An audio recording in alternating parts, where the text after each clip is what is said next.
been said that luck is the intersection of preparation and opportunity. Welcome to the Australian Hunting Backcountry podcast, where we will focus on all things hunting in the backcountry, not just in Australia, but everywhere that backcountry hunting is possible. My name is Tobias, and if you're a hunter with no backpacking experience, or even an expert, I would like you to join me as we explore gear, places, and technologies, hear lived experiences, different perspectives, and share the passion that people have for a hard-earned backpack hunt. I appreciate you being here with me as I try to increase the knowledge that will bring us better luck in the backcountry.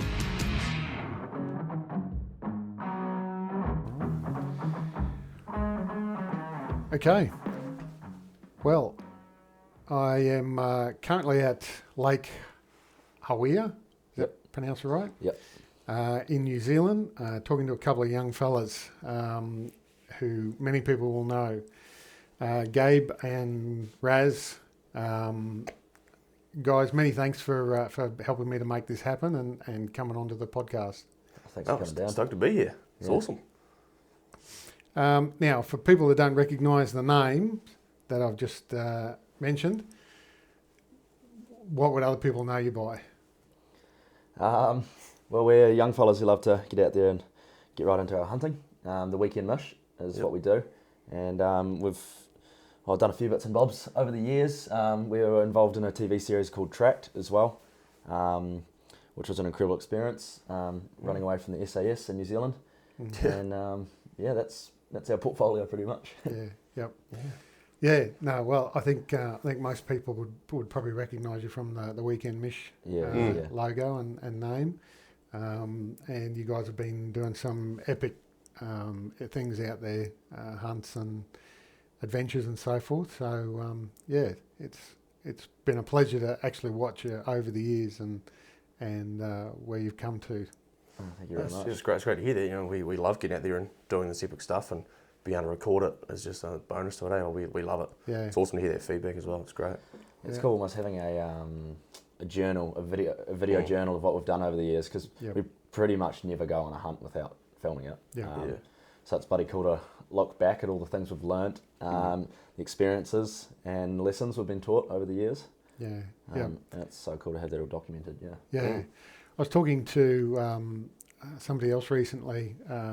We mentioned her before, Lucy Nelson, and I said to her, you know, you're going to be potentially your grandkids are going to be watching you on YouTube in years to come, and these adventures that you're putting out there now. You know, this is kind of like a family photo album sort of thing that, you know, the kids can come back on and look at. It's just rather than pulling out the book and looking at it like we used to, it's now on digital content. It's quite funny you say that, actually. On the drive down from Christchurch, I was just thinking about there, like my granddad used to do a bit of hunting when he was my age, and I wished I got to see some of the cool photos and the places he went, and I wished I got to experience that. And now you say that's really cool that people can experience that for us. Like, it's pretty epic. So first serious question, how do I stop these mongrel sandfly blights from itching? You don't. That's the simple answer. Grit your teeth. Doesn't matter how many layers you put on. Doesn't matter if every inch of your skin's covered. They somehow find a way in. You're going to get smoked. Yeah. I mean, there's the old saying you can light a fire and the smoke will get in the way, but I mean, that was for a wee bit, I suppose. But then they just come back and just annihilate you. There's another old tale someone said, and I definitely don't believe them, but they said, go around in your shorts and a t-shirt if it's warm enough, and give yourself 8 days with no sandfly protection, no nothing, and just champ it, and then you'll become bloody immune to them after 8 days, and you'll never feel a sandfly bite again in your life. But I think that might be someone just trying to torture you for 8 days. Put you through pain. Someone taking the piss, I think. Is it just a West Coast thing, or is it endemic to pretty much everywhere? They're big on the West Coast, and then you go down to like Fiordland ways, like more down south, but mainly that West Coast side of the South Island, you just get hammered. Like, you can go to the lake here, and the old one will get you, but nah, most of the West Coast, Okay, all right. Because the last week I spent on the West Coast and obviously got smashed up, so I'm hoping on the East Coast it's... Oh, it'll be a lot nicer. Yeah. Windy days keep them away as well, but it's not really what you want when you're hunting. Yeah, that's right, yeah. Yeah. I remember the time when you left that door open in the hut. Yeah. We were hunting on the West Coast in this raw block, and we're all staying in this hut. There's 5 of us, and Gabe was on door duty at the end of the night just to close the door. And he forgot to. My face was right by the door, and I woke up in the morning, and my face just got absolutely smoked by sandflies. It was like swollen. Yeah. It sucked. Yeah. No, I was packing my gear, had the door of the car open as I was ferrying gear in and out sort of thing, and packing my bag, and it was coming on to the evening, and I've gone to go to bed that night, and there's a black mist inside the van. It's just 100,000 of them. Yeah. It's always when you consider burning your van out, you're like, nah. Yeah. Set something on fire. Yeah. All right. So, look, coming back to the start for each of you then. So, individually, I'll start with you, Raz. How did you sort of get into hunting? Where did all of that start for you? So I never really grew up around hunting. Like my old man, he's in the mines. He's always driving machines, and Mum always worked at school. I never really went hunting much. My granddad did a bit, like I said before, when he was younger. But I never really grew up until I met Gabe, and when we joined the high school together, and then so he sort of experienced me to hunting. I shot a 15-point stag on my 15th birthday, and that was the hook. So that got me hooked in, and then ever since then, I've just been absolutely frothing it. So pretty recent get into it, but now I just can't go without it. Yep. So you two are like high school sweethearts. Yeah, pretty much, yeah. High school cuties, eh? Exactly. Everyone loves a good love story. Yeah. And so you said before you were born actually in Australia. So Yep, in Pilbara. Karratha. So Mum and Dad been over there, and they had me and my brother, and I was 4 or 5, I think, when I moved back to NZ. But I've still got family over there, so I go over when I can and catch up. Yeah. But I love West Australia. It's just fucking beautiful. Yeah, they're not very happy with the government over there at the moment. But, they're not very pro firearm, but a few dramas. But let's not get political. When did the porn stash start for you? Well, it's funny. I was a year 7 in high school, so that would have been, how old is that? That's 12, 13 years 12, 13 years old, and my principal told me to start shaving my moustache. And so I started shaving it, and then went all the way through school, started shaving it, and then I got finally to year 13, left school. I was like, right, I'm going to let it flourish. And it came off this year for November, but that's the first time it's come off since high school. Yep. I can't go without it because I was like a 5-year-old, so. Yeah. It came back pretty quick. Yeah, about 2 weeks. 5 days you had half of it. He just sat there willing it out. Yeah, pretty much. Yeah, just push it out. Trying to shit myself while doing it. I'm always jealous of people that can grow good mustaches and look good with them. When I grow a mustache, I look like someone that should be on a register and allowed within 200 feet of a children's playground. So, get locked up. Yeah. So I keep the full beard, but yeah, it's fair enough. All right, and Gabe, where did it all start for you? My kind of introduction into hunting was more through spearfishing and fishing. So I grew up in the North Island, in Auckland actually. So we weren't really hunting wasn't super close, but through fishing and diving, the next logical thing to do was get into hunting, and we'd go down to Taupo when we could, and then move down to Hawea about 6 or 7 years ago now, and just haven't looked back since then. Yeah, hunting's just it's a lifestyle now, really. Yeah. Did you get yourself into it, or were you sort of encouraged by? I was encouraged by my old man and my granddad. Yeah, they were both super good spearos, and done a lot of hunting in their youth. I mean, my papa's he's shot bigger animals than all of us, I think. It still goes harder than most of us. Yeah, he's 80 years old, and I mean, we went over. We can get into it later, but went to the States for 10 days of hunting, and he's 83 and was doing 12k days some days. Yeah, smoking it. Yeah. Absolutely crazy. Yeah. So is this where we are now? Is this a family farm or? Yeah. So this is where we moved. Our family moved from Auckland down here. Yeah, about 7 years ago. This is a family farm, so we've got all sorts of things, operations going out here. Yeah. So you run this as a accommodation as well? Accommodation, and kind of do farm tours, and then as well as the farming aspect of the station as well. Yeah, right. Yeah. And have you got hunting on here as well for yourselves, or? we do have hunting on here. We're kind of merging into working the farm towards a point where we can start guiding and taking clients out. We have done a wee bit of that already, but for the last 7 or so years, we've just been kind of taking care of our red deer herd to get to a point where we're consistently seeing mature animals and can take mature animals consistently. Yeah, I think I saw on one of your vids you were out doing a coal hunt and knocked over a couple of... Yeah, I think Riley's taken a couple of ripping stags off this place, and I shot a nice, what we deem a cull is still an incredible animal, but just for the genetics and the herd, we're pretty ruthless on what we want to shoot out of here. Yeah. No, that's right. You guys are culling out animals that, back in Queensland we'd be more than happy to mount and put on the wall. Yeah. I mean, we're pretty stoked with them as well. But like say my cull the other day, it was on the wall. It's on the wall now. Yeah. Still love it. Yeah. Are these part of the Otago herd here, or? Yeah. Different? So I think we're pretty much back onto the Lindis Pass where the first release of red deer was. Not quite, but it would only be maybe 15 k's from the boundary of our station to that Lindis country. So we supposedly should have the purest of pure blood herd running around these hills. Yeah. Okay. Yep. Yeah. Cool. All right. And so then you guys, you said you met in high school and started hunting together then. Where did the Weekend Mish sort of birth from? Guess that's sure. Yeah, it was actually myself and Tomo. He's a bloke he's come up with me from Dunedin today. We kind of just started playing around with the camera, filming anything we could really, from rugby on the sideline to Tomo doing motocross, and then convinced him to come out fishing with me. And then finally we got a group of 6 blokes together. We must have only been about 16, 17 years old, only just got our gun licences, and headed up the Copeland Valley. And we decided to film the whole thing. I know it well now. Yeah.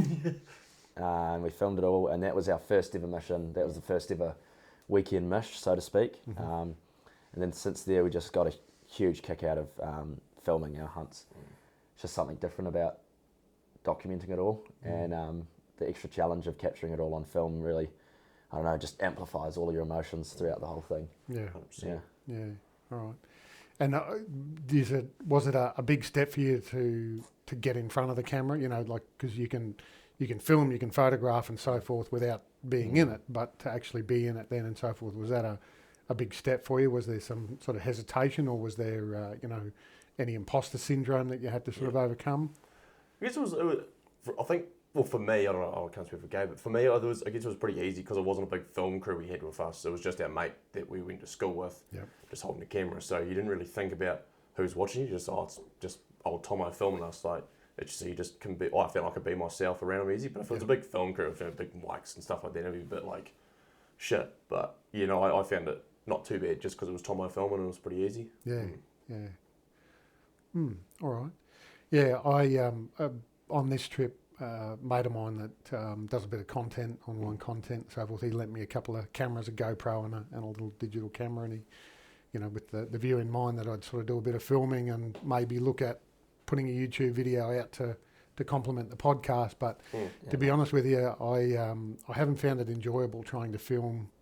And granted, I'm doing it solo. I haven't got somebody doing it for me, but I haven't found it enjoyable to try and balance it and create content and try and be mindful of it, because it's I found it's detracted for me from the whole experience, and the camera doesn't do it any justice anyway. The landscapes in New Zealand are just next level. Yeah, exactly. And you take a photo of it, or you take a panoramic shot and so forth, and then you review it later on, you go, that doesn't even come close to what I remember it. So, yeah, for me, I don't think I'll bother taking the cameras on the next hunt that I do. I think I'll leave them behind. But fair enough. Knowing my luck, of course, something awesome will happen, and I'll go, shit, I wish I had a bloody camera. yeah. I know what you mean, though. It is like another thing you've got to think about when there's already so much going on in your head when you're hunting, because you're thinking about how you're going to stalk the animal or what you're going to do for the mission. Then you're thinking, now I'm going to get this shot, I'm going to film it. So it is a bit to think about, but... It definitely takes away from small things, but it's just all about finding a balance for us. And it's pretty handy having someone like Tomo, who's been filming us for the last 3 years, who just kind of captures everything organically and naturally. So don't have to think about it. Don't have to really be like, right, let's stop here and get this, and this, because that does take. There's no denying it takes away from the experience a lot, but especially if you're time pressured, trying to get somewhere, like let's go, and then wait, hang on, let's just take this shot. That's a big part of it. But yeah. I was listening to one guy on a podcast who's a Canadian hunter, and he takes a film crew around with him, obviously, and so forth. And his rule is, he said to the film crew, if you don't get the shot, I'm not doing it again. Like, I'm walking up this hill once. Yeah. If you're not up there in front of me, getting the shot of me walking up the hill, don't expect me to walk down and walk back up again just so you can get the shot. Yeah. So he's sort of quite brutal with his film crew in that way. And then you look at other people like Billy Moles, who we spoke about before, the Alaskan guy. He did a lot of filming, does it all himself, and manages to get it all in, or get the shots that he wants. And I remember listening to Tim Burnett and Remy Warren when they were doing Solo Hunter, and Tim Burnett said, the number of times that I missed an opportunity to take a shot at an animal because I was trying to set up 2 cameras, one to film me taking the shot and then one to film the animal, and by then the animal moved off and I'd missed the opportunity and so forth. So it's definitely a whole other level of intricacy that you got to work out when you're filming a hunt as well, because obviously the animals have got to say in what happens as well. It's not 100%. It's not just hang on, you stay there while we get everything right. That's right. Yeah. No, that's definitely correct. So unpredictable. You've got to be ready to act pretty quickly. Change of wind, roll a rock, pop your head up too far, anything. Like, I don't know how those. I've grew up watching Remy Warren and stuff as well, and just thought to bow hunt solo is crazy enough, and then to bow hunt solo and film it all. I don't know how. With a rifle, it's alright because you're 300 or 400 meters away, but with the bow, you're within 20 meters, and the animals don't stick around long when you're that close. Yeah. So you already mentioned it before, and I was going to touch on this, that there was some little show that you guys were on where you did some sort of challenge and won a little bit of money or something. Yeah, just a wee bit. So the show was called Tracked. Warner Bros owned it, and so basically there was 8 teams from around the world come to New Zealand, or teams of 2, and we were dropped in an area by helicopter or by car, and we were given a map and said you have to get from A to B without getting caught by the trackers, the SAS, the New Zealand Special Forces. And along the way we had side quests you had to do, you had to grab a try mark to be able to scan out the end. If you didn't grab one, then you weren't allowed to evacuate, and then you're out, you were sent home. If you were caught, you were sent home. So we did that. Was it 2 years ago we filmed it now, I think? Yeah. It feels it was a long time. We were both 19 when we were doing that, actually. And then repeated that process for 8 weeks, so 8 rounds. I know you had to keep it quiet for a while, like you'd done it, filmed it, won, and you had to shut up about it until the whole thing was released. How hard was that? Yeah, it was a weird experience. It was brutal. I think it was about a year. Yeah. It was a year we had to hold our tongues for. Wow. How it happened. Even family, friends, you were trying your best not to say anything. Yeah, you guys are staunch. Yeah, well, we did our best, maybe a couple slip-ups, but ultimately it didn't get out there, so that's good. Yeah. I mean, I'm at university at the moment in Dunedin, and I just randomly leave my flat and all my mates for 8 weeks, and then spontaneously appear back there again, and they know that I've done a TV show, and it's pretty hard not to spill the beans when you're getting bloody nitpicked by 20 guys. Yeah, how'd you do? Yeah. All right. And so how was that whole thing for you? Was it? Absolutely incredible. Hell of an experience. Yeah. Because it was a reality TV show, so me and Gabe were going into it, hopefully it's not just like a big, classic scripted TV show, we get told of this, but it wasn't that. It was literally, you're dropped in the bush, good luck. Yep. If you get caught, you're off home. Yeah. So that's the part we loved about it, it was natural, and it was what you saw was what you got with it. The film crew was awesome, the contestants were entertaining. Yeah. And we loved every minute of it.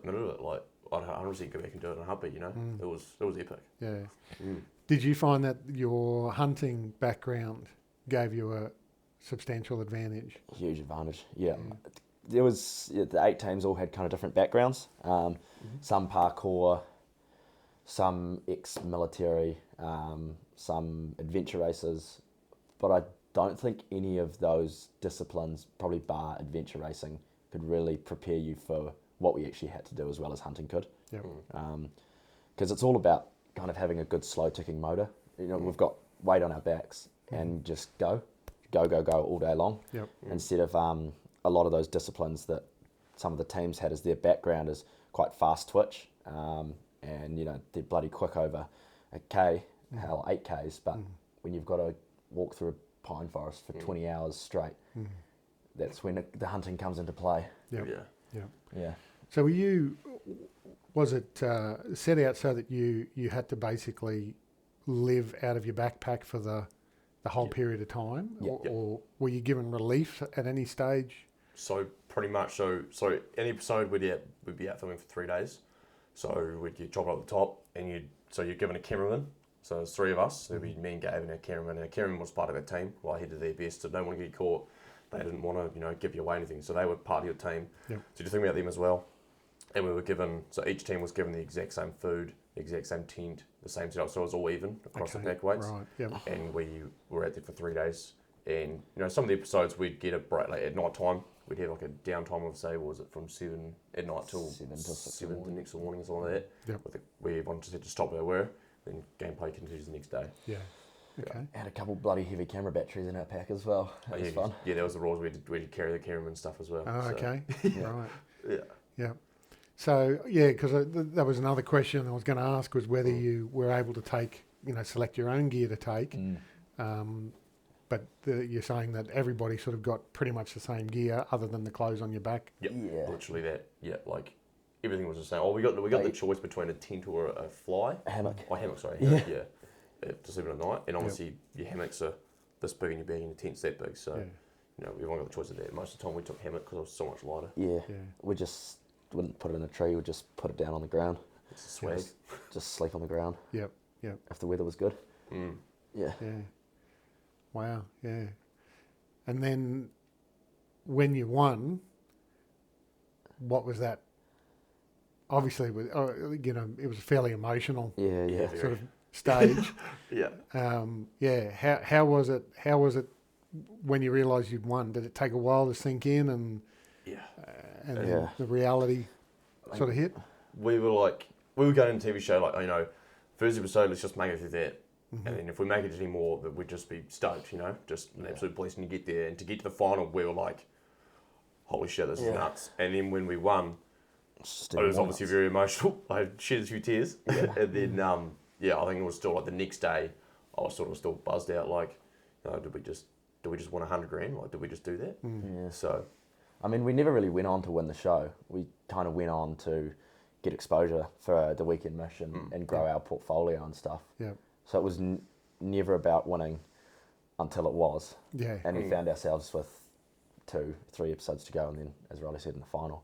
And then we kicked into gear and got our competitive boots on. Yeah. No, it was a crazy experience.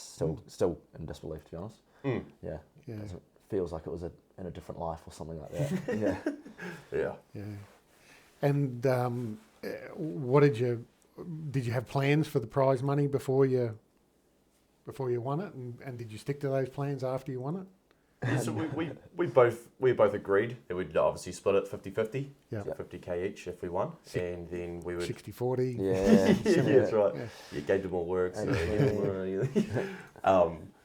but no, we split it half, straight in the middle, and we said we'd invest a bit into the weekend Mish, into our business, and try and build that and get that off the ground and get it going, and then the rest of it we sort of used for our own personal use, which Handler handed in.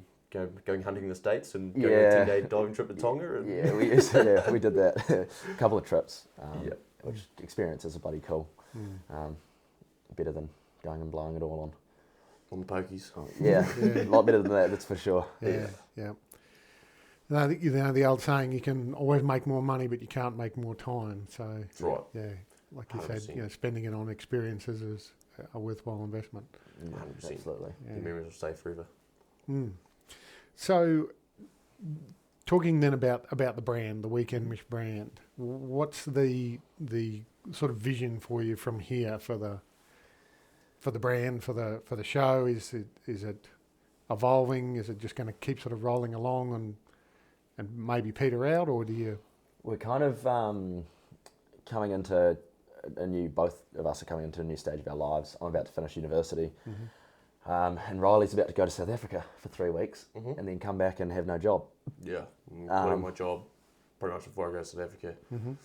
So this is pretty much where we're about to throw everything we have at it, and we're going to go until we either have a full-time income and substantially grow our following, or until we're buggered and we're shit out of luck. Yeah. And a couple blocks on the street. Yeah, I don't see that happening, but we'll see how it goes. Yeah. Nothing's a promise, but we're going to really look to up the quality, the consistency of our content, and our adventures, and we've got some big plans in the future. We want to push the boundaries of how people hunt and find really cool and creative ways to go about our hunting. We want to start using pack crafts to access crazy places, and I need to get a bit better at motorbiking. Riley's already there. Got the old dirt bike, yeah. And these other things, like we want to start up our own sort of a clothing line as well, like a merchandise, that sort of stuff, and get that going and really branch out in that. Instead of just doing content, we want to sort of maybe branch off and doing those things as well. Yep. So, it's definitely in the next sort of couple of months, it's going to be a big step for me and Gabe, and a good step in the right direction for us in the way we need to push ourselves to go hard and go full time with this. So it's going to be pretty exciting to see what comes of it and how we can do. Yeah. I can tell you yesterday, walking out of the Copland, I was thinking about a pack raft and how convenient it would have been. This is a very good body of water there that would have been a lot easier to float down than the walk out of. I think the walk out of the Copeland when we did it was one of the worst walkouts I've ever done. Yeah. Well, I was pretty crook. My mate Billy was hurting. We left him behind. Yeah, these boys left us behind, and we got to Welcome Flat Hut. And when we got to Douglas Rock on the way up, we found a bottle of gin there. Someone had left in the hut, and me and Billy thought it'd be great, and we saved it, and we went back to Welcome Flat Hut, and these boys went down to Architect on the walk out, and me and Billy were, let's go have some gin and raros and the natural hot pools that are there. So gin and raros and the hot pools, and then sweet with a good AMR and get the packs on. And I mean, we were like almost at the car park, and that last hill, I almost just said, no, I'm staying here for the night. That walk was brutal. Yeah, Very that was brutal. tough for you lads. We actually relates to what we were talking about before. We left them to go and punch up Architect Creek with me and a couple of other lads, and we got halfway up there and turned around and said, bugger it, we're camping at the hut, and got ready to walk out the next morning. Didn't have enough time to really get up in there. No, she's pretty thick, and like I said, I don't know how you go. I don't know how you'd hunt it, but obviously blokes do, and they part tar themselves or something. Yeah. There's some crazy Kiwis out there. I mean, we're reasonably fit lads, but there's some just other worldly beings out there that can go. Got the dogs. They are. They're like tar and chamois. I don't know how they clamber over the bluffs and climb down the steep hills that they do. Yeah. That Welcome Flat Hut is next level again as well, isn't it? It's incredible. Like it's like the backcountry penthouse manor, Playboy Manor. I mean, I walked around the corner there, and there's a chick in a green bra. I remember it very vividly, and she's doing yoga moves on the deck in the sun. What the hell? As I walk, and I'm like, My hunting Am I right? did I die? Yeah, nowhere else can you walk for 6 hours through brutal rainforest and west coast scrub and then pop out and voila, it's a big hut with the hot pools, beds, kitchen, beautiful grassy lawn. Yeah. It's like nice grass in the middle of the bloody Southern Alps. Yeah. That's crazy. Even the campsites off to the side, they're, nice grassy little flat areas and so forth. And Far out, this makes me want to go back there. Maybe we should go for a walk next week. Yeah, well, I can give you that GPS point of that tar. Perfect. We'll see if Go we and can have a find look for him. Yeah. That was pretty insane. Walking out of there, and I was talking to, I actually met a warden on the way out, and he'd been up there for 2 weeks, and he said that there were 27 people in the Welcome Flat hut the night before. Shit. And I said, shit, it must be a big hut then. He goes, oh yeah, it is, and obviously it is. I didn't realise it until I got there. Yeah. It's two-story mansion in the middle of nowhere. But he also said that it's been the driest that he's ever seen it for months in that week that I was there. Really? So I really picked a magic little weather window. Yeah. The West Coast has been getting smoked actually. I think was it Hearts the other day got 900 mil of rain in like 1 day or something. Yeah. Just getting smoked. Yeah. Got in there just before the bad stuff came through. Yeah. Well, and that's what he said. He Said it will change because that's the West Coast. And when it does, just make sure you're not on the wrong side of the river. Yeah, those 7-day weather windows, they don't come around often, but when they do, nothing beats it. You've got to kind of just drop everything and just do it. Use every second of those weather windows. But then you could re-race it. Everyone else does the same thing as well, eh? Yeah. Get up to Jackson's Bay, like boat ramp car park, and it's just chock of utes and trailers all boosted out on the water. Yeah. Now you said you're at uni. Yep. What are you studying, or what's the plan with uni? Oh, so I'm doing a marketing and entrepreneurship degree. Okay. And I'm actually it's a 3-year degree, but I'm doing it over 4 years because we spent half a year away doing, well, not quite, but a long time away doing the TV show, and spent a lot of time missing lectures and going hunting. So just spacing it out over a bit more time, and means that me and Riley can keep the consistency of what we're doing with the weekend Mish up as well. Yeah. All right. And the job that you're about to quit. Yeah, so I was farming for a while, and then I came up here to Wanaka, and we got there's one of the local contractors from Palmerston has got a contract for a new subdivision here in Northlake. Yep. And so their job finishes pretty much when I go to South Africa anyway. But it's operating heavy machinery, so I've been driving diggers and bulldozers and big trucks and stuff like that. So it's been good fun, getting a bit of a plane, a big D8 dozer and a 90-ton digger, it's pretty cool. Yeah, it took me a while to get trusted to have a bit of a swing in the 90, but ahead we go. It was good fun, but just operating big gear but pretty much playing a big sandpit. Yeah. It's good fun. Yeah, no D8s, no slouch. Yeah, no, it's a cool machine. I've spent the last couple of weeks on it. It's real awesome. I've sort of been having to be under pressure because all the other dozers broke down, so I was the only one sort of pushing the dirt out and going and cleaning the digger floor. So I had to learn pretty quick, how to do it.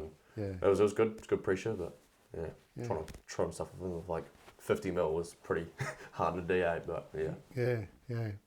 All right, and then what's the plan in South Africa? Are you hunting or something else? So hunting. So me and my missus, we're going to go over. We're there for 3 weeks. We fly into Joburg and we pretty much fly straight out of there to Kimberley, which is just south of there. And we're going to go hunting there for 5 days. I'm going to shoot a kudu and an impala. And my missus, she's going to shoot a gemsbok and a springbok. And then from there, we rent a car and we do a big road trip pretty much straight down the middle of the country to Port Elizabeth. See her grandparents there, and then we do the garden route along the southern coast to Cape Town, and then back here. So just gonna go over and go with the flow and see what we see and do what we do. We haven't really booked anything in apart from the hunting. We're just gonna go over and stop where we want to stop and look at some cool stuff. Yeah, kudu would be nice. They're on my wish list. I've been looking for a while just to see if the big curls are so sick. So the good thing about South Africa too is, as you probably know, but when you get over there, you can always add things to your shop, add animals to your shopping list. So if you see something and you go, oh shit, that's actually really nice, and the guide will go, oh, it'll cost you, 3,000 rand or whatever it is. You can make a decision on the spot.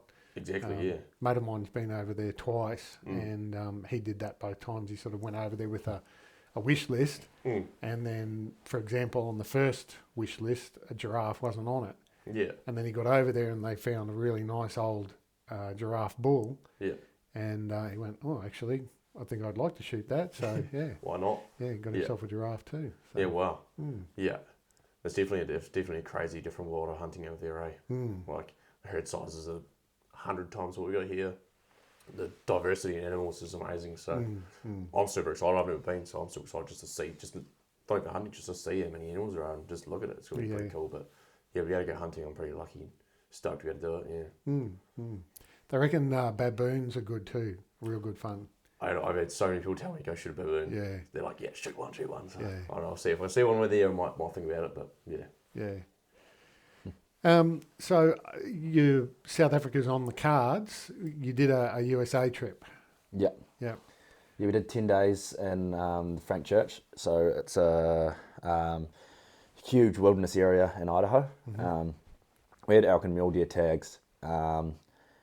And yeah, we just went off on our own. I mean, a big part of our ethos is same as you, I suppose, hunting without guides on your own. And then that was probably to our demise over there because we were kind of really, really hard for internationals to get tags in really good places. Yep. So we were hunting in somewhere that gets a crazy amount of pressure. And we pushed ourselves super hard, walked to the furthest corners of that block we could. And we didn't actually end up pulling the trigger over 10 days. Yep. But we found two mule bucks, and one was we saw for about 5 seconds, about a K away. The other one we found on the 9th morning after getting up at like 4 a.m, walking straight uphill for 3 hours, and it was all coming together, and we buggered it up and we smoked it. So, yeah, that was that. But it was an epic experience, and I'm almost glad that we've done it that way. So if we do, go back, then at least we feel like we've earned it and really worked for it. 100%. I think part of that mission as well was the horse riding. We had like 5.5 hour horse ride in there and horse ride out. Like, that was epic. Yeah. A bit of a change with the old dirt bike. You rip along, the horses is a bit different. It's got a mind of its own, but no, we loved it. Yeah. And I did I was in the US for nearly 6 weeks in 2019. Wicked.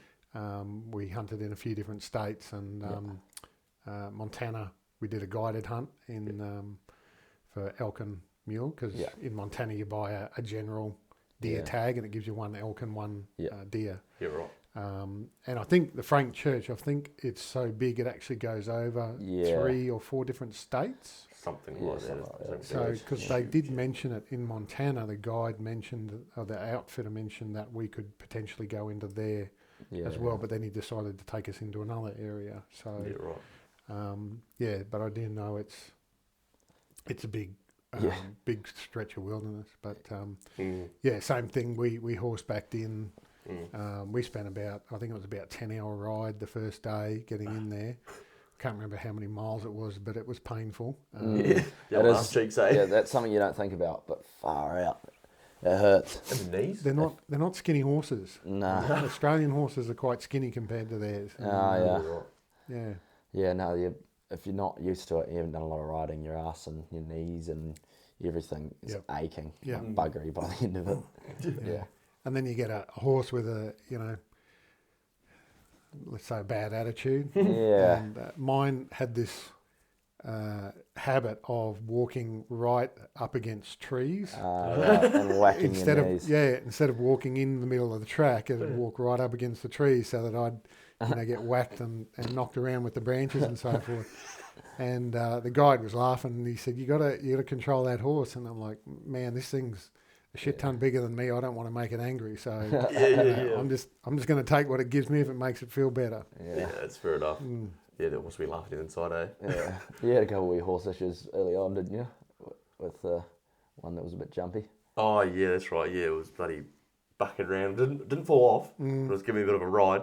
It was pretty fun. And then once I sort of got used to it, it liked to go quick. So once you get used to ride it and get it into gear, top gear, you just kind of fly along. It was pretty fun. Yep. But at the start it was a bit jumping, and then all of a sudden you'd be walking on. I want to go for a feed now. So put its head down, you almost fly on your face. Yeah. But no, it was a cool experience. I've done a bit on horses, but bugger all. So So you didn't go guided, you said? Yeah. So how did you hire the horses through someone, or you knew Yes. someone over there? So part of the outfit, they offer guiding, but they also just offer their base camp and horses in there. Okay. So wasn't Dropstone outfit as well? I don't think so. What was that?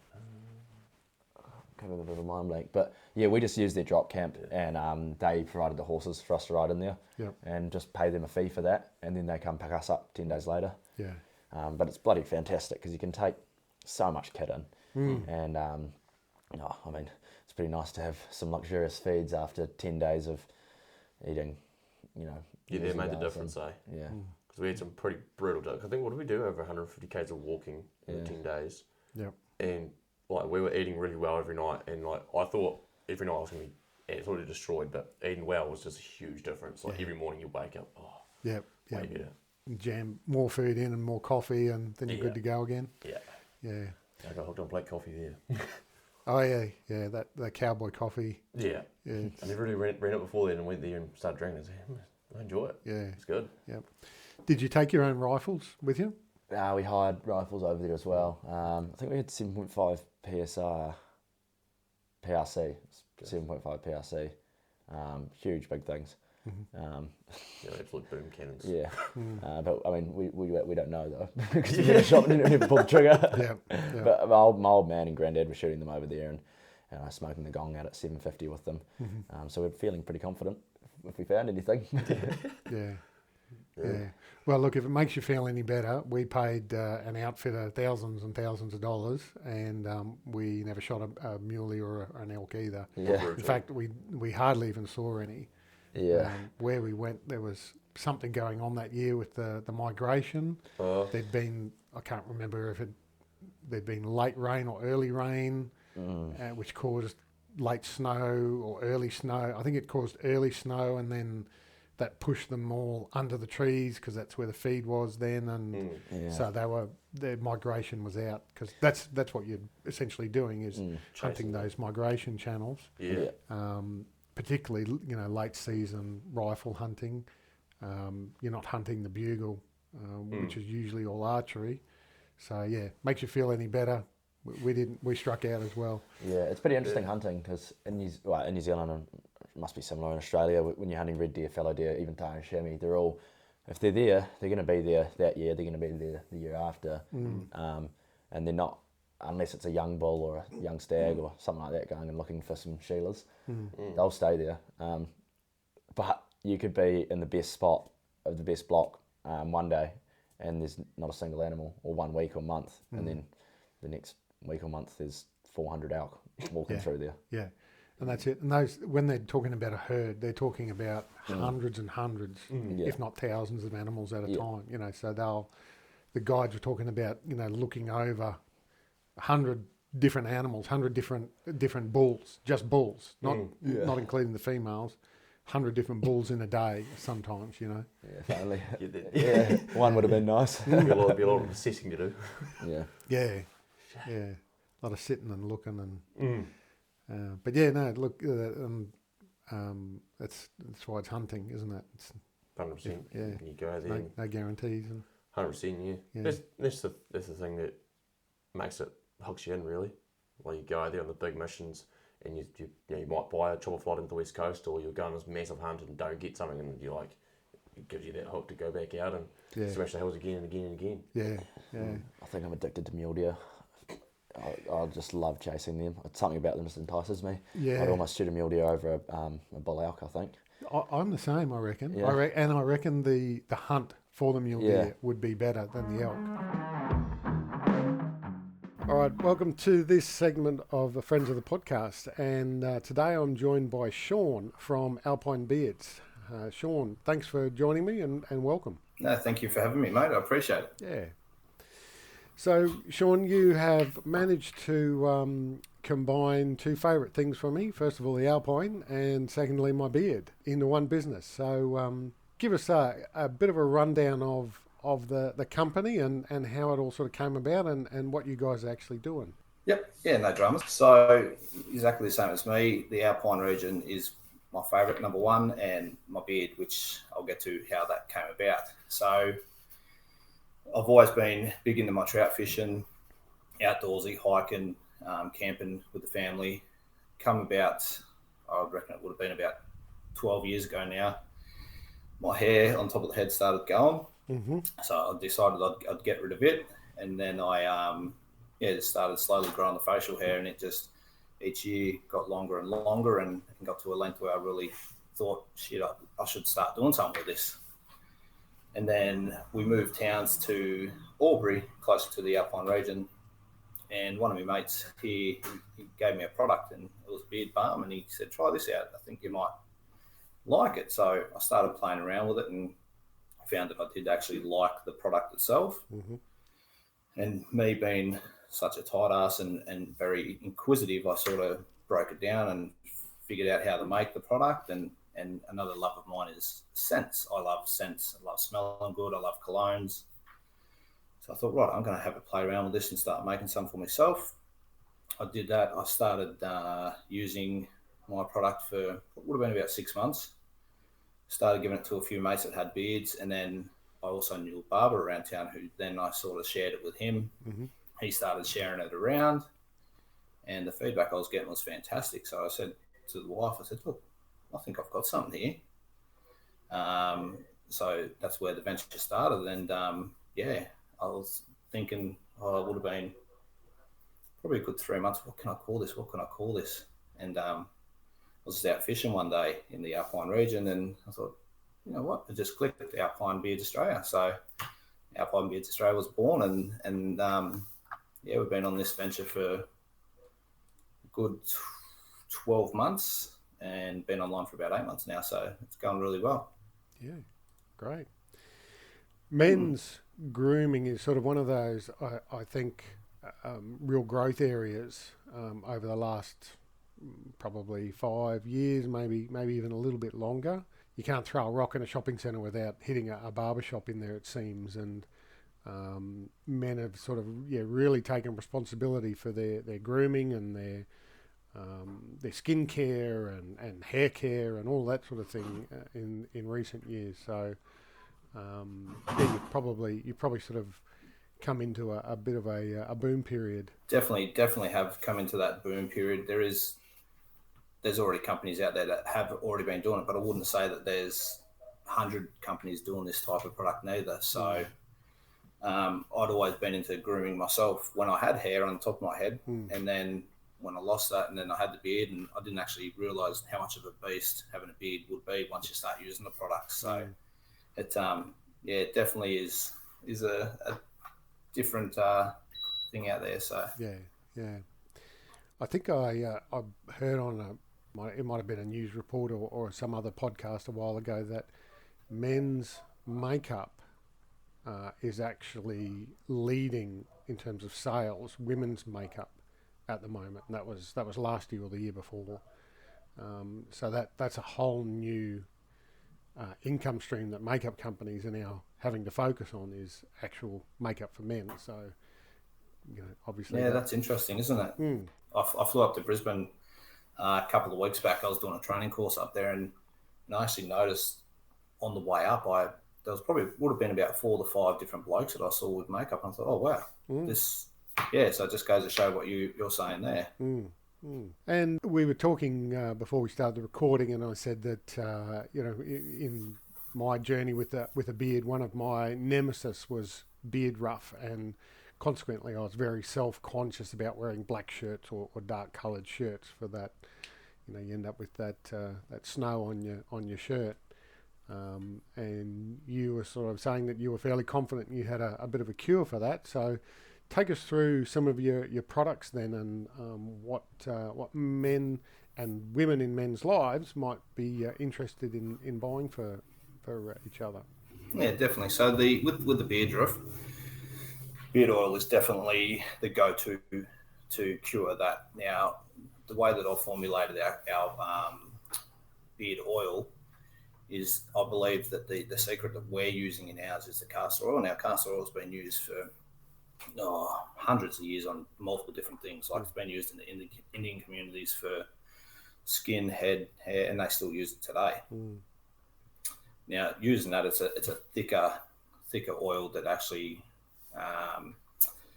contains like high antioxidants and nourishes the skin. And as soon as you'll start using it, you'll notice the difference within 2 to 3 days. It's just the consistency of the castor oil that we use and the percentage that we use. I believe that we've nailed it, and I've had a lot of great feedback in regards to killing that beard drift. And if it doesn't, we'll give the money back guarantee. So it's one thing that we do here. So Yep. and then we've got a beard balm. Sorry. I was going to say my father recounts stories of childhood trauma where he was force-fed tablespoons of castor oil every morning by his grandmother, for health reasons. So he'll be horrified to hear that there's castor oil in something nowadays, in a beauty product nowadays. I'll tell you what, the amount of lashback I've got, especially from competitors in regards to using a cheap filler, because castor oil is quite cheap. Mm-hmm. The percentage we use is very minute. Don't you worry about that. But it's the biggest benefit in our oil that someone will get. And it also actually helps carry the scent through throughout the whole day because it's such a thick oil. Yep. So it's got many benefits to our product. Yep. All right. And sorry, I cut you off then, but beard balm. Yep. So beard balm, it offers a bit more of a hold. So our beard balm is a medium to firm hold, which helps keep the beard tame, especially in the outdoor settings. Mm-hmm.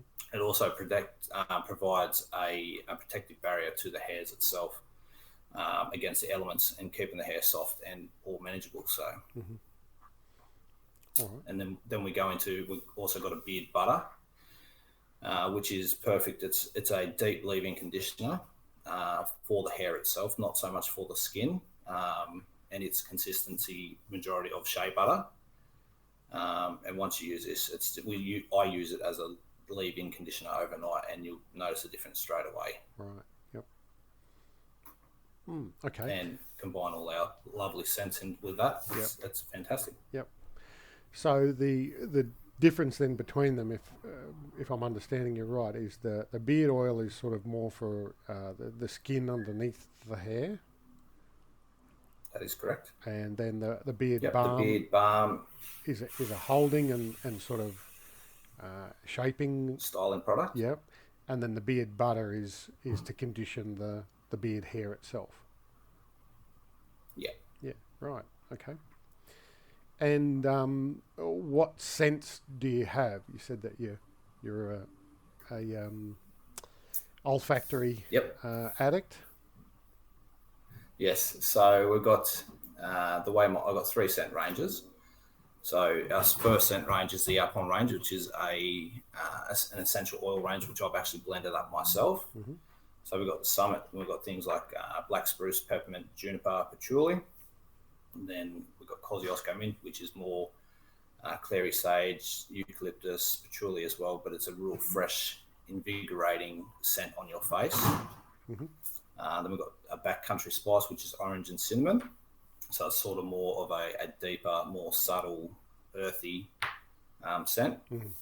Then we go into our Amber Trails range, which is what I class as a fun scent range. Now, the names don't actually reflect to what the scents are. So I'll just go. So we've got like a French vanilla bourbon, an oak age whiskey, leather and oud, and a salted caramel. So that's the scents in our sort of fun range. Yep. Then we move to our altitude range, which is our high-end cologne range. So we've got things like Paco Rabanne, 1 Million. We've got Tom Ford scent. We've got a very central scent, which is called 50 Peaks, which is actually our best seller. So if you don't know what to buy that. The wife, the partner, they'll love it. It's a winner all round. Yep. And then we've got Giorgio Armani Alps. So all based around the high-end cologne ranges. Mm-hmm. Just for instance, the reason I added in this cologne range is because, as I mentioned before to you, I love cologne scents. So I've eliminated the clones out of my life. I don't actually use colognes no more. I just use my products. Right. So with our Feather Top Ford, which replicates a Tom Ford cologne, to go and buy a 50ml cologne, I'm looking at $350, where I can use a beard oil. And mind you, I don't have to just use it on my face. I can use it on my neck. I can use it on my skin.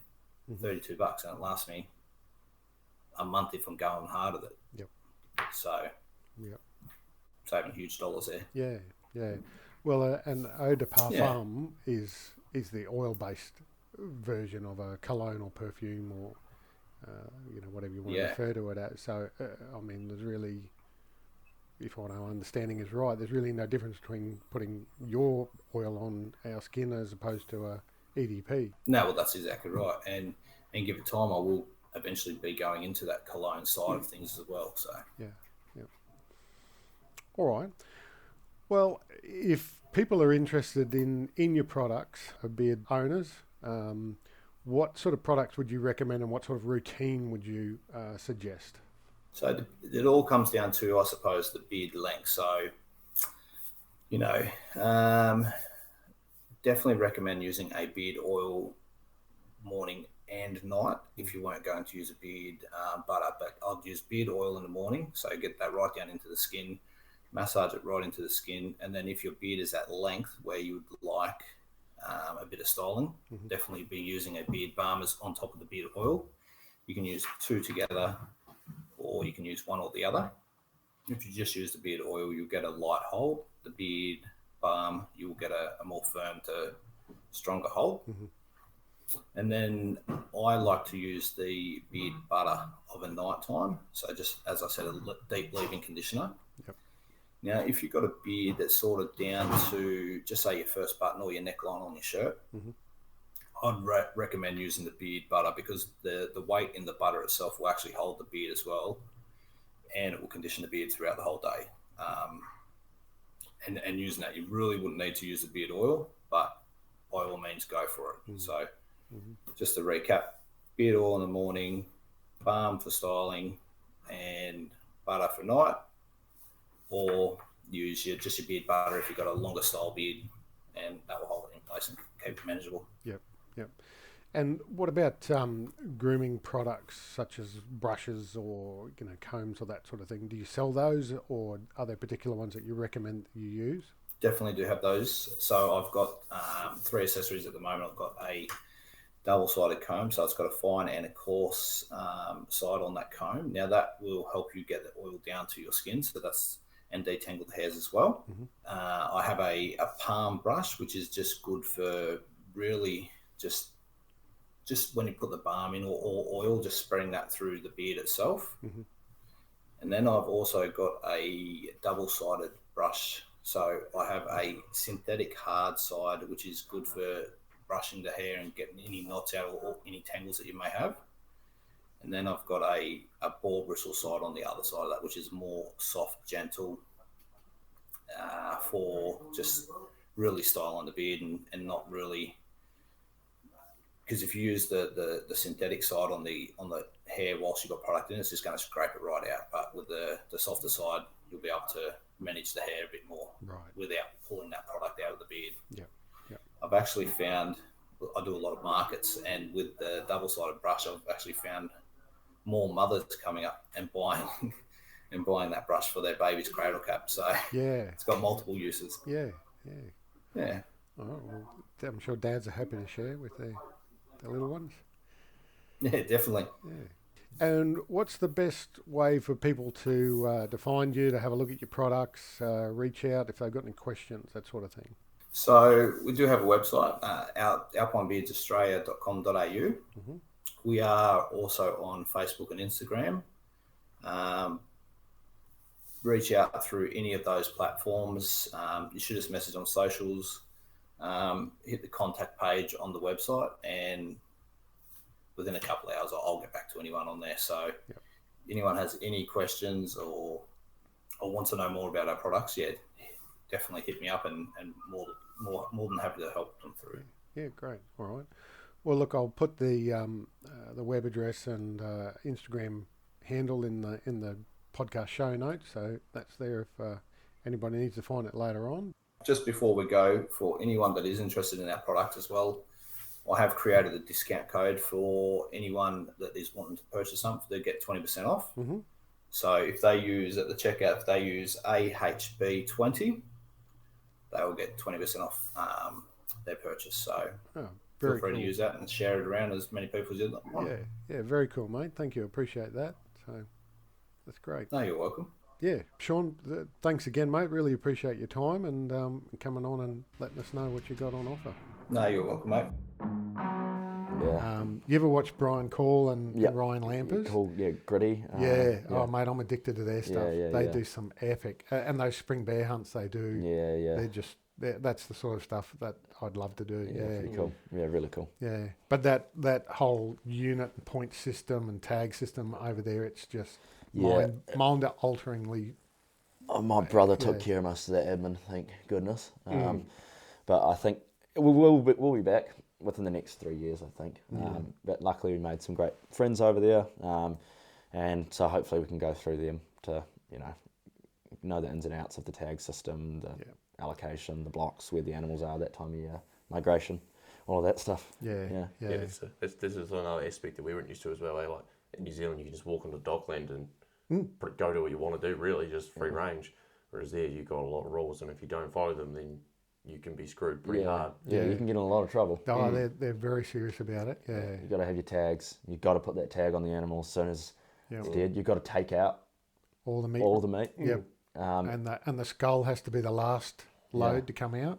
Can't be the first one. Yeah. So, and then sometimes, depending on the unit of the state, you've got to keep evidence of the sex on the animal, on the carcass as well. There's all sorts of rules and regulations, and even blokes that are over there hunting all the time. Even then, you read articles pop up here and there about guys that have been breached for doing something and somewhere they shouldn't have been, and that sort of thing, and they were just on the wrong side of a boundary, imaginary boundary line. That's right. Yeah, pretty. Yeah, pretty you hardcore. want to be very well researched. Make sure you're not on the wrong side of the law over there. Yeah. Was it an outlaw? This corner crossing saga that's going on. Have you been following that at all? Corner crossing. Don't know about that. So there's blocks of public land that are checkerboarded throughout the state. So I think it's either Wyoming or Montana. And they did it years ago when they sort of designed the railway to go through and that sort of thing. So, and basically what happens then is a landowner, so it's a block of private land that surrounds a block of public land, and essentially it becomes landlocked. But because they're checkerboarded, there's the corner that joins. So what hunters can do, in theory, is cross from one block of public land through the corner into the next block of public land, and they're on private property. So there are some landowners over there, wealthy landowners who own these big ranches, have very high quality elk on there and deer, and there's a group of hunters that crossed a number of corners to get in and hunt on this property, even though they were on public land, which they were allowed to do. So the landowner then had them charged for trespassing because they theoretically crossed into his airspace when they were crossing at the corner. What? And they lost the criminal trial. Excuse me. They lost the criminal trial, so then he sued them civilly for damages. For damages? For damages, like millions of dollars of damages, because his investment is in this elk herd that they own animal. Yeah. Wow. So if that opens, like depending on what the decision is, that may open or close up, a whole parcel of land. But what Jason Matzinger did, he's a public figure hunter over there. Right. He actually hired a helicopter and then flew in and got dropped into one of these parcels of lands and hunted it in there. Yeah. There's a way around it. So. Yeah, right. But anyway, that's just an example of the legislation that even though you think you're doing the right thing, they still ended up getting charged and put through a trial and now sued and so forth. So yeah, it's brutal. It's brutal. Yeah, we've got good over here. Yeah, that's right. Just pull the side road. It's on that fence, and where you go in the dockland, good to go. Yeah, well, the fact that an Aussie can come over here, bring all my gear, my firearm, drive into the bush, park at a car park, Let's go. walk a few k's in, and I'm hunting. And That's right. yeah. I mean, if anyone's ever looked at a map of the South Island and then put the public land filter over it, it's like near on blooming half the island. Yeah. You've got a completely free playground for anyone who wants it. I mean, pretty much the entirety of the West Coast, the Southern Alps, all public. Yeah. We won't scratch the surface of it in our lifetime. We'll certainly do our best, but it's pretty crazy. There's a lot of country there. Yeah. A lot of so much different hunting as well. You've got your coastal Otago and Canterbury blocks, which are nice, light, tussock country, all the way to, you can climb bloody Mount Cook and go tar hunting if you want. Don't know about climbing it. I Yeah. might get a chopper for that one, but Yeah. Yeah, no, it's yeah. So when it comes to you guys planning a trip, planning a hunt, and then filming it and so forth, how do you have a system, or do you have a sort of hunt schedule laid out for the year? Are you that advanced, or do you just kind of wing it and go, hey, I reckon we should like throw a dart at a map of New Zealand and go, hey, let's go here? Or kind of like good weather windows, look for that, and then Gabe's just like lives on Google Earth and topo maps, so he's just always looking at places we could go and get a good weather window, and Gabe will research the places. And I mean, because we're still young fellas, kind of our ethos has usually been always go somewhere new. Yeah. We very rarely go back to the same place. Obviously, apart from on the station, we hunt very frequently, but on public land, we're trying to explore as many new places as we can. We just talk to people. We're looking at the Tarkal maps, the Waro operation maps, where they can shoot deer from the chopper. Looking at boundaries and borders of other places we know there's good animals and feed. Time of year plays a huge role in it, where we go. But typically, we've always got a spot that, what our next spot, and we know what that's going to be. And we're just going, right, I've got 4 days here. Who's with me? Yep. Let's get out there. Yep. All right. Yeah. When it comes to the Tarkal and the Waro maps that you mentioned, are you looking at those with the view that these are places you're going to avoid, or are you sort of looking at them because they record the number seen and then the number shot, and theoretically, I know they're supposed to be leaving the bulls alone. I don't know whether that actually happens, but so are you looking at as a resource of this is potentially a good spot because they've seen all these animals, or are you thinking let's avoid that because they shot this many animals? It's a bit of both. It's kind of a fine line, to be honest. Often the best hunting's always away from areas where choppers have been flying and people have been hunting. And, if there's a map that is going, I've seen 150 bull tar here, and that's open to the public eye, it's going to be pretty hard to pick out a mature animal out of that. Not necessarily, but that's kind of our view anyway. Yeah. But in the same respect, we've looked at places the choppers have seen a whole heap of tar, and we've gone, yeah, let's give it a go. We'll head in there, right exactly where the choppers were, exactly where they shot 400 nannies. Yep. And hunting's been excellent. Yeah, So. yep. Because it could work either way, and I don't know if it's a flip of a coin, but because if they're taking out the nannies, that's going to reduce the number of nannies, which means that the bulls are going to have to concentrate on the limited number of nannies that are left. That's sort of my way of thinking, anyway. So, and one of the things with your herd management that you'd know from the deer culling is if you reduced, you sort of want basically a 50-50 ratio. Yeah. You don't want too many females because then that spreads the stags out too much, and it doesn't create that competition. Competition creates testosterone, which creates better antler growth, et cetera, et cetera. So yeah, for the tar, it could work in your favour if they've gone in there and decimated the females. Well, the bulls are still going to have to find someone to shag, aren't they? So yeah, that's right. And I think the last maybe 2 to 3 tar hunts we've done, we've probably seen like a 5-to-1 ratio of bulls to nannies. Yeah. 5 bulls to 1 nanny probably. Yeah, right. Yep. Maybe even north of that. Yep. So there's It's definitely been a lot of nanny tar shot, which is great. I'm all for it to some extent. Yeah. Um, Well, that's the best way to keep the numbers in check. And the last thing we want is, like we saw years ago with the Tarmageddon, particular minister declared war on them. Yeah. So Yeah. you know, we've got to do our part and also support the government to do their part, because they've got a responsibility to the environment and blah blah blah. So 100%. yeah. But at the end of the day, Tara meant to be here.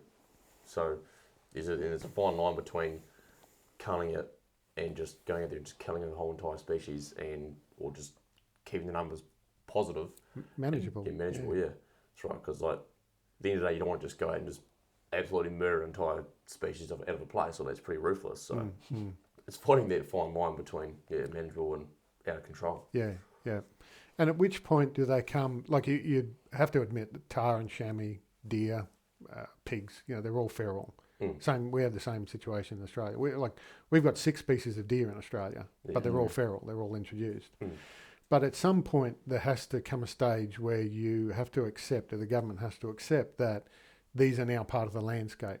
These are part of the thumbprint on the landscape, and we can't go back. We can never turn back the hands of time to go back to before they were introduced.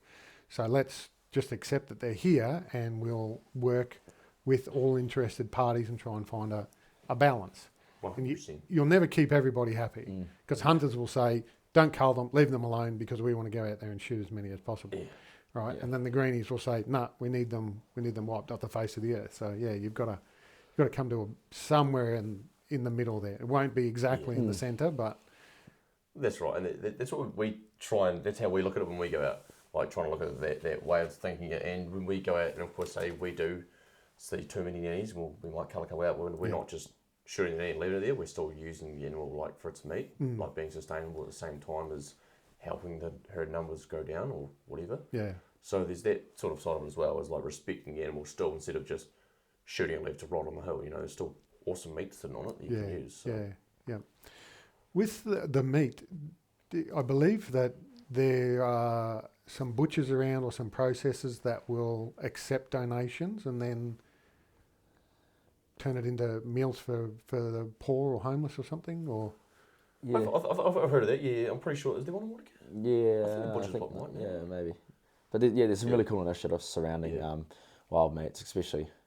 Some hunters are starting to do some really cool things with providing food for communities and stuff like that. Yeah. Yeah, I know that's a thing in America. You can do it over there. You can take it and donate it, and they'll turn it into meals for the homeless or needy or whatever. And there's game processes over there too. You guys probably didn't get to experience this because you didn't drop anything, but we shot a couple of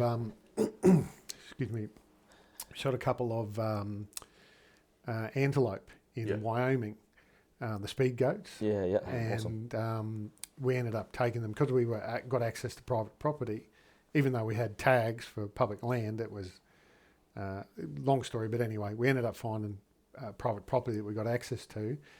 So we took them and dropped them in at the processor, and he was then going to convert them into summer sticks and so forth for the landowner. Yeah, right. So we donated them to the landowner, paid the processing fee, and then he was going to come and pick up his meat when it was done as our sort of thanks and way of payment to the landowner. Yeah, wow. And we ended up keeping a couple of tenderloins from them, just for ourselves to eat. Because it was so cold over there, we literally just wrapped it up in a game bag and put it in the back of the ute and drove around with it in the back of the ute. Sweet. And it was, we'd come out in the morning from the hotel room, pull it out, it was frozen, cut a couple of slabs off, cook it up in the hotel room. Mate, it was delicious. Wicked. Yeah. But like you say, like in the States, like you have to take all the meat out. So, and when you're over there hunting from, like if you're international hunting, you're obviously not going to have time to eat all that meat. So it's good that you can donate it, and it's actually still going to be used instead of just thrown to waste. Yeah. Like, it's still going to be used, which is cool. Yeah. Did you have any interesting interactions over in the States, either animal or human? Both. Human. Yeah.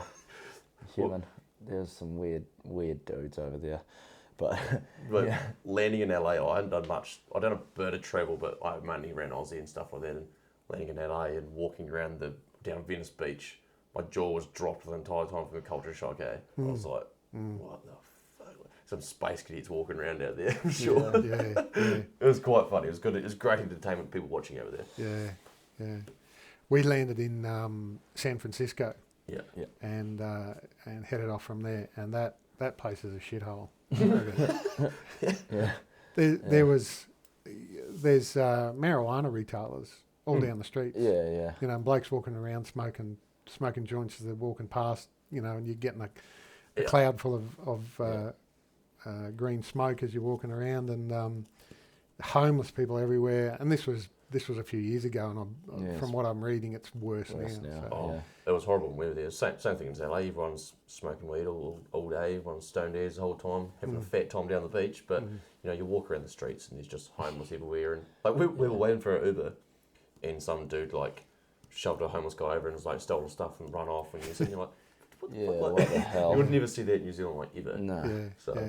Actually, I've got to say that's one thing I've noticed about New Zealand is the lack of homeless people. That's pretty good. Christchurch. I did see one fella in Christchurch, and I saw a couple of tents sort of put up in parks. That kind of looked like it could have been homelessy sort of thing, but and very clean as well, and in the backcountry, super clean. Like I never saw a bit of rubbish laying around. Which is so good, because everyone's on the same thought process as like clean it up yourself. If you don't clean it, you just drop the rubbish on the ground, you're a cock. Like, why would you do that? So mate, there's some genuine grubs in Australia that access the backcountry. They'll walk in with a 6-pack and a couple of bottles and just drink it and leave it behind, and the bloody your D-high meal packets and so forth. You know, you always come across stuff like that. Can't be doing that. No. So it's really good. It's a testament, I guess, to the respect that the people have for the public lands. 100%. Do you need to go or something? No. We're all good. Okay, we're all good. We've got a couple of things to shoot, but we'll get it done before dark. I think it'll be sweet as. Yeah. All right. Just checking the time. So in terms of gear and so forth, now you guys have got a couple of brand affiliations with some pretty popular companies. You're also, one of the things I like about you too, you're not real big advocates on the whole lightweight packing and gear and so forth. No, we suck at that. Absolutely suck at that. Well, I kind of think that from my experience that New Zealand is not really the place that lends itself well to going uber lightweight for a backcountry hunt. I mean, if he Gabe's brother, then yes. Yeah. His brother's just a an absolute madman. He'll go out with a tent with no tent pegs or poles, sorry. Yeah. And just use his trekking poles and... Yeah, he does some weird stuff to save weight. Yeah. But, no, we just take what we see fit for a comfortable time, a safe time, and but still at a point where we're super mobile. Right. I mean, it'll definitely shave off some time, and add on some time probably with the way we pack. But especially with the Maccas we brought in the last mission. Yeah, but it's worth it. Oh yeah.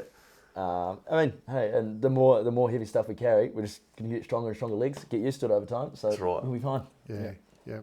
You'll get to an age though where there's a point of diminishing return. Yeah. And your knees and your hips will start deteriorating and gradually start sacrificing items every time we go out once we get to that point. Yeah.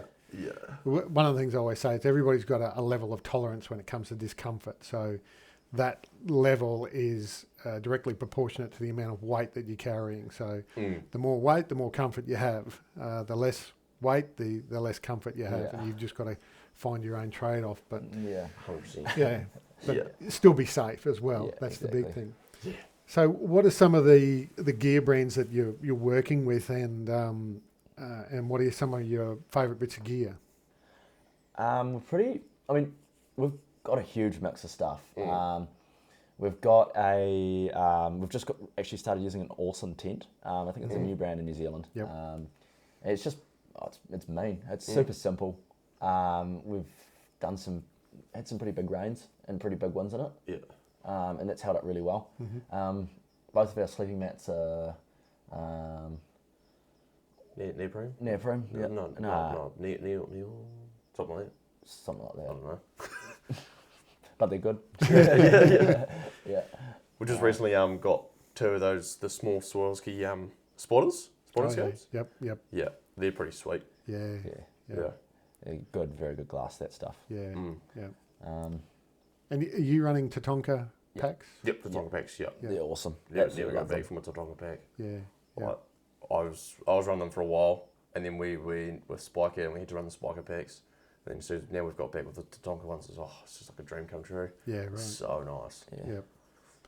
Yeah. I had Neil and Thane on the podcast. Yep. Rogie. Yeah, Roger Productions. Yeah.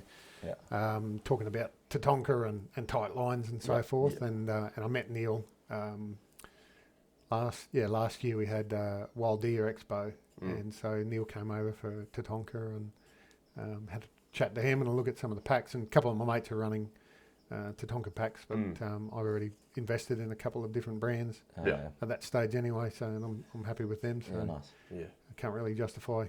Yeah. One old pack. Yeah. It's all in what works for you. We're like the Tatonkas. I used to have a Mac pack. It wasn't even a hunting pack or anything. It's just an old tramping one from, I think, even my mum used to use back when she was 20. And that lasted me for like 4 or 5 years. Yeah. And I didn't even see that much of a difference between when I upgraded. Although now I've got this Tatonka, it's pretty sweet. Yeah. And boots. You're working with lower. Yeah, I run with lower. Yeah. Yeah, I've always had lowers throughout my life as well, until I kind of went a little bit off-brand and started just brought like a real cheap $120 pair of kind of like a trail runner / boot hybrid, and just did all my summer hunting in those. Just because we're pretty much, with our summer hunting, spending 90% of the time with wet feet, and it's just really nice having a light shoe that can just doesn't hold water and doesn't weigh 3 kilos when it gets wet, unlike my big mountaineering boots. Yeah, there was a funny thing. I went in to buy new boots. It was like end of last year, and the guy was asking me what I had before that, and I was like, "There's just the real basic lower ones." And I'll tell him all the stuff I'd done from like walking on glaciers and cream-ons and ice axes up on top. He's like, "What do you mean? They're meant for like trail walking, like hiking?" I was like, "I did the trick." Yeah. So I just find whatever's comfy and whatever fits my foot good. I'm not worried about stiffness or anything. I'm just bowling around the hills and the lowers. I got the next step up now. They're great, but Yeah. So what are you running now? the lower to bits. Oh yeah. Yeah. Pretty all-round boot, you know. Yeah. I think I'll be going there after my boots expire. Yeah. That's what I've got too. The Tibets. But before this trip, Lower gifted me a set of Tacam Pro GTX. Oh, those things are hardcore. Yeah, they're new ones. Yeah. I don't think they've released them for sale yet. So. Yeah. Right.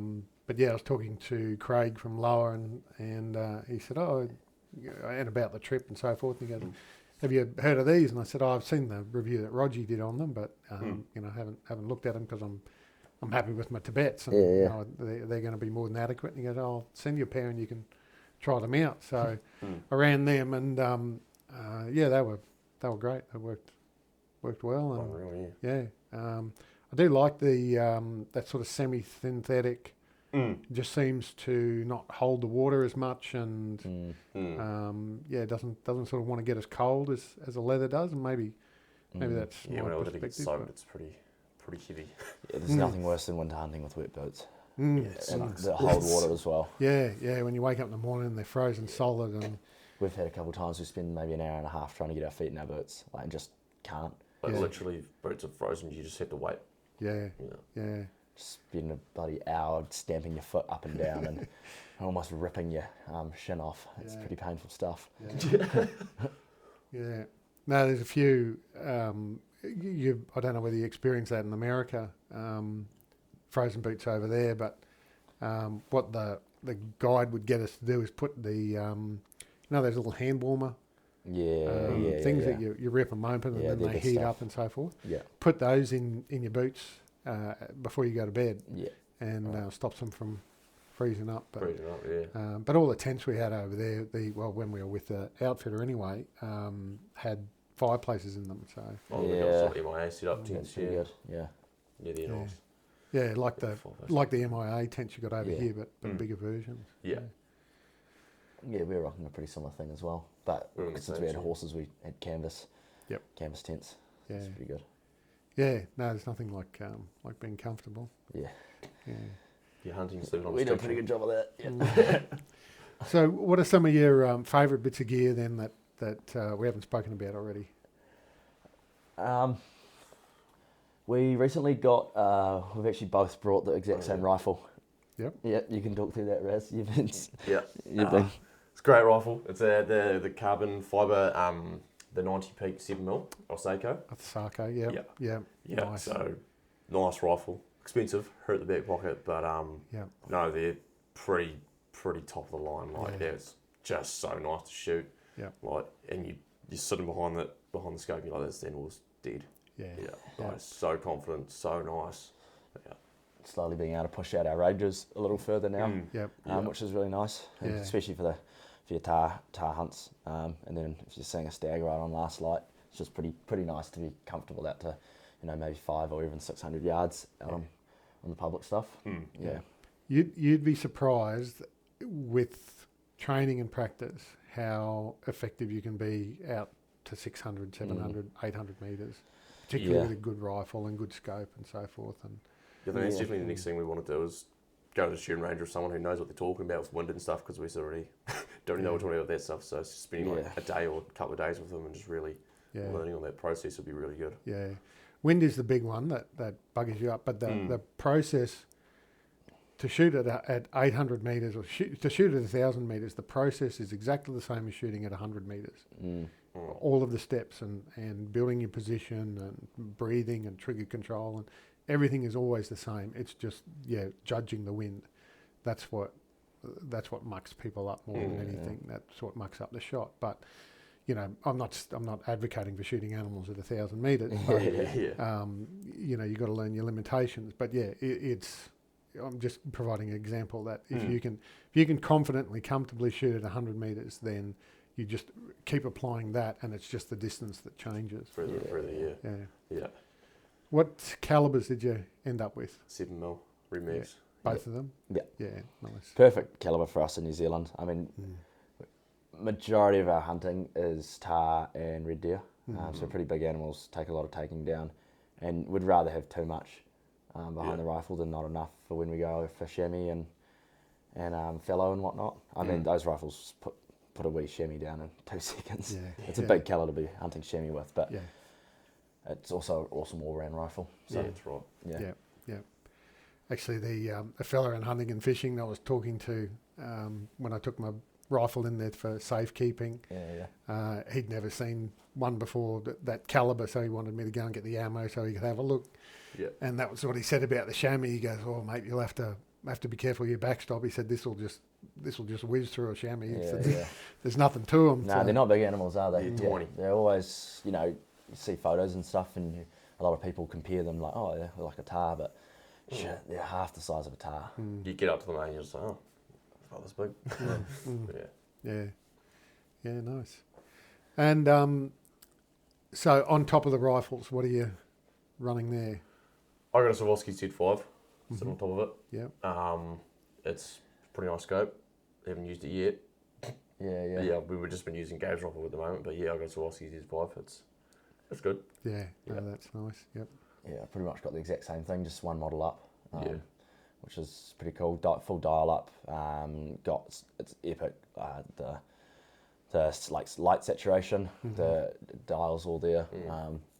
I mean, we've only had these rifles for 2 months, so I've only really taken them out on 3 hunts really, and we haven't had enough time to spend a full day on the rifle range, so we're really only scratching the surface. But we used to just have shoot a lot with an average 308 with no dial ups, no nothing, just a couple dots on the scope. Yep. But it feels pretty good to be upgraded now. Yeah. And in terms of ammunition, are you reloading or just buying factory ammo? We're buying at the moment.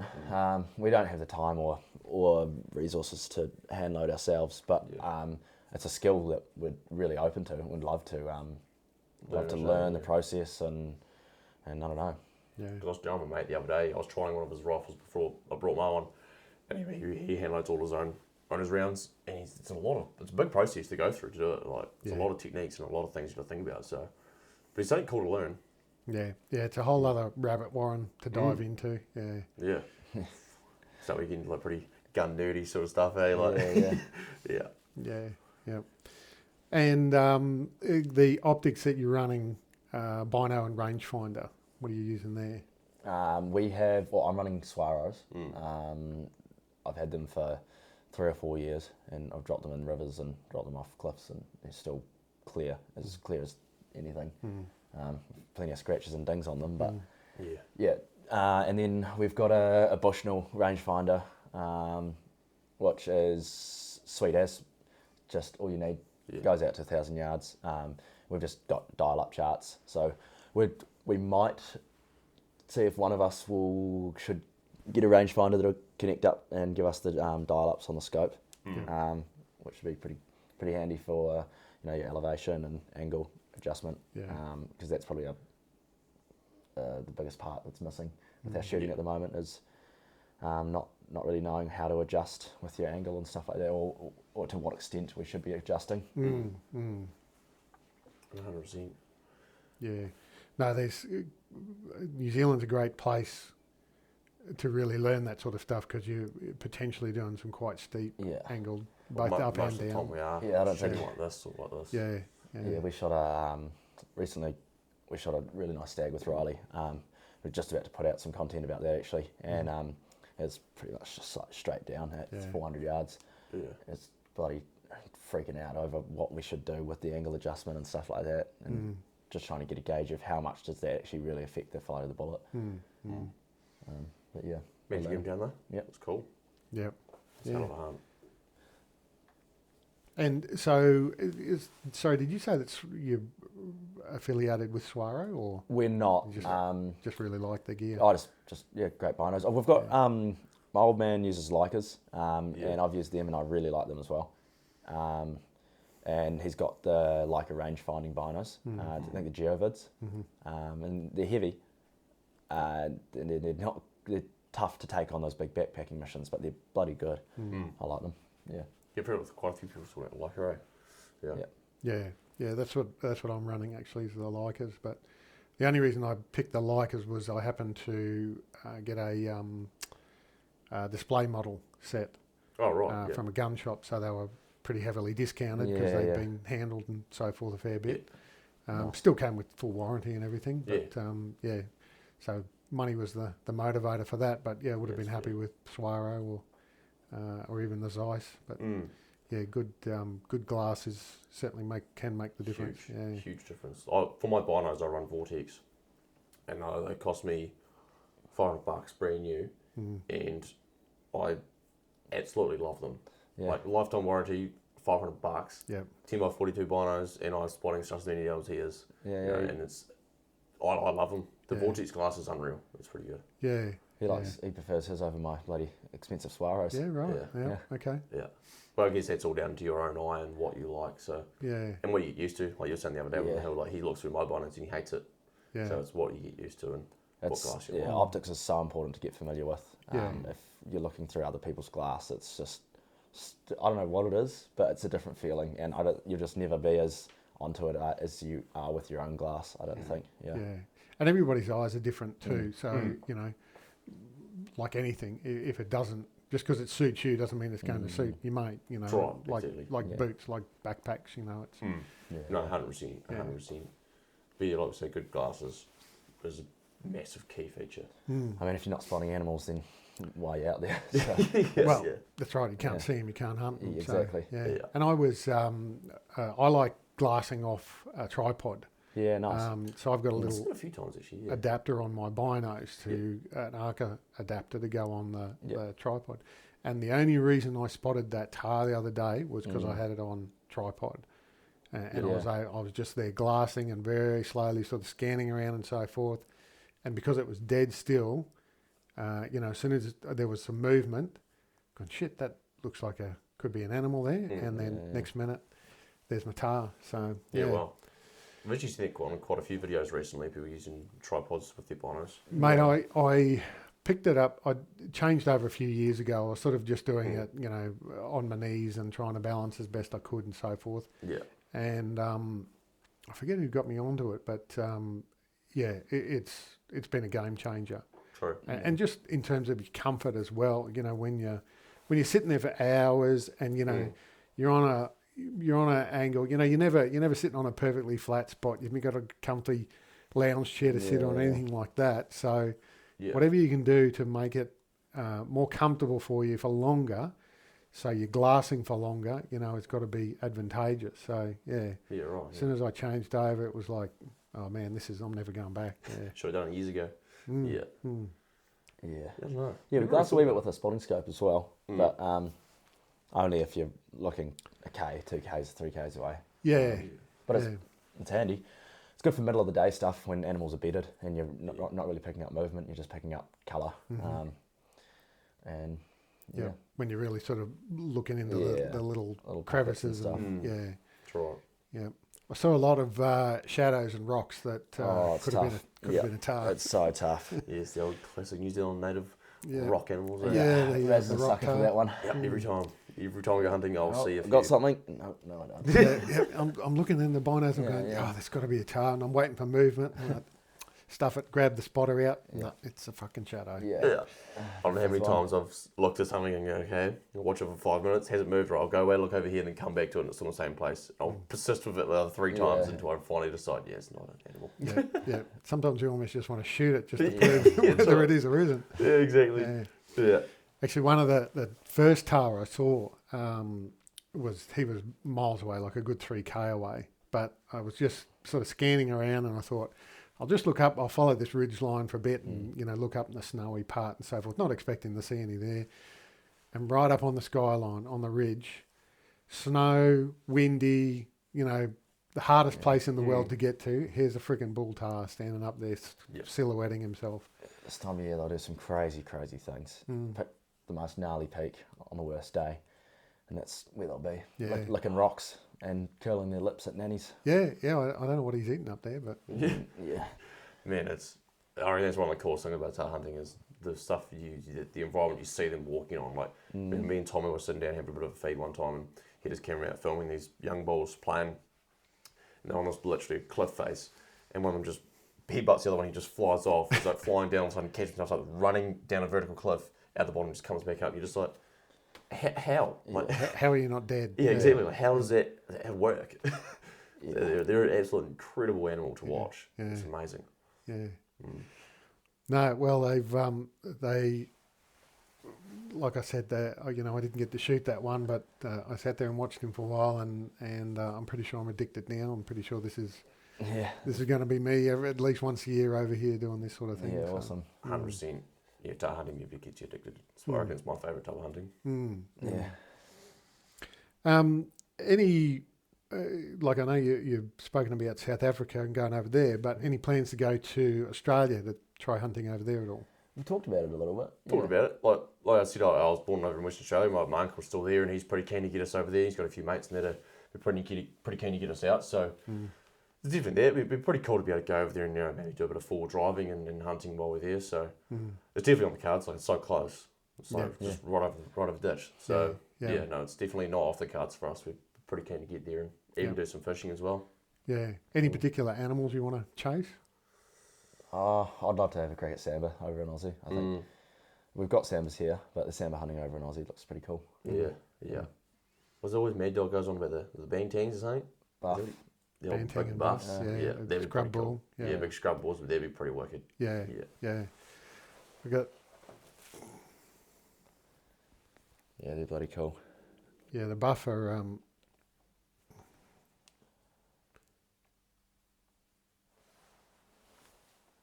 Oh shit! Yeah, wicked. Yeah, that's cool. It's a big old thing. Yeah. Yeah, that's wicked, eh? Man, they're a big animal. He my mate's texted me now, but he's done a bit of guiding of them over there, eh? He absolutely loves it. Yeah. Yeah. Yep. Yeah. No, well, if you're if you're thinking of coming over to chase buffalo, let me know. I might be able to introduce you to someone who can help Yeah, you out. 100%. That could be fantastic. You'd be yeah. super keen. Yeah. Yeah, we'll get over there soon, I reckon. Give us 6 months, a year. Yeah. We'll find our 100%. way over. Yeah. Yeah. Well, yeah. Look, it's I'm really looking forward to seeing what else comes out from you guys and the way you're talking, and your university as well. Of course, obviously you've got a mindset for it and turning this brand into something. So looking forward to seeing what happens next for you guys. So are we. Yeah, it's going to be exciting few months and the next couple of years for us. So yeah. I might be using your guiding service in a year or two if I can't. Can't get a tar by myself. I might have to pay someone to. Absolutely. Oh, we can do that. I think Anytime. yeah. No, 100%. We'll tee up a hunt over here for sure. Yeah. All right. Well, look. Other than my only request is when you come over to Australia and the door's shut on the plane, for fuck's sake, make sure there's no sandflies in the plane. I'm actually going to petition the government when I get back to start screening New Zealanders when they come to Australia to make sure there's no sandfly eggs in their gear or anything That like that. would be brutal. all time. You don't want those things over on your side of the ditch. Yeah. No. It's bad enough with the mozzies we got over there. Like those buggers will bite through clothing. The surgical syringe that they have on the end of their nose, you basically got to put on rain gear to stop them sometimes. But All the bloody the horse flies, the ones that bite you as well. yeah, That was bullshit. I went over there 6 months ago, did a wee full drive trip, went walking out to this waterfall, and I was just like, there's a few flies, and I started getting smoked, and it actually started hurting. I was like, what the even the flies want to bite me. yeah, and then they swell up and start leaking on you, and for days you're scratching and But there's plenty of things over there to hurt you and kill you too, other than the flies. So 100%. you'd know all about it. Yeah. One good thing about New Zealand there's nothing over here that really So good. wants to hurt you, other than a backpacker driving on the wrong side of the road. But Or walking off a big cliff. It's the only things that'll kill you here. yeah. No, we're pretty lucky. It's good to be able to go out in the hills and not have to think about that at all. And when you're obviously going out thinking about snakes and spiders and all sorts of shit, whereas here you just... no ticks either, like over in the States. It's pretty worrying. You don't want Lyme's disease, that's for sure. Yeah. I had a real good encounter with... I'm prone to ticks for some reason. If there's one tick in a paddock and I walk through it, I'll end up with 10 on me. I just seem to attract them. I actually ended up getting hospitalised. I had 44 tick sites on me. 44 from a trip, once. And I actually ended up with a disease called Q fever, where you end up with really high temperatures and your body just can't regulate. And anyway, ended up getting hospitalised from that, and they worked out it was from ticks. It's not a disease that the ticks actually carry. It was spread by the tick from feral pigs. Right. Yeah, right. It's a cattle-borne blood disease, and then it sort of circulates through livestock, and the tick, they've worked out it was a carrier from ingesting the blood and then being on me, and then anyway, I became a case study for Queensland Health because Really? I was one of the only recorded cases from pig from feral pigs. So, but the good thing is once you had it once, you can't get it again. There you go. You're safe, Izzy. But it was a pretty wild 2 weeks. It would have been. We're so lucky we don't have any of that stuff. Yeah. Just worry about ourselves and worry about the weather. Yeah, that's right. As long as you don't, like you say, fall off a cliff or snap an ankle. Exactly. Yeah. Well, guys, once again, thank you so much for working in with me to make this happen. Really appreciate it. I'm so glad we got to catch up and meet. Like I said, it's I've been following your stuff for a while on YouTube, and my son really enjoys it as well. He's 14, 15, so it's fantastic. Looking forward to seeing what happens next for you. Thank you so much for having us. It's been a great yarn. Enjoyed it. Anytime. Yeah. Awesome. Hey, thank you for listening in. If you'd like to contact me for a chat, pass on any feedback, or have some ideas for future podcasts, please reach out to me on Instagram at Australian_hunting_backcountry, or email australian.hunting.backcountry@outlook.com.au. For now though, please look after yourselves and your mates.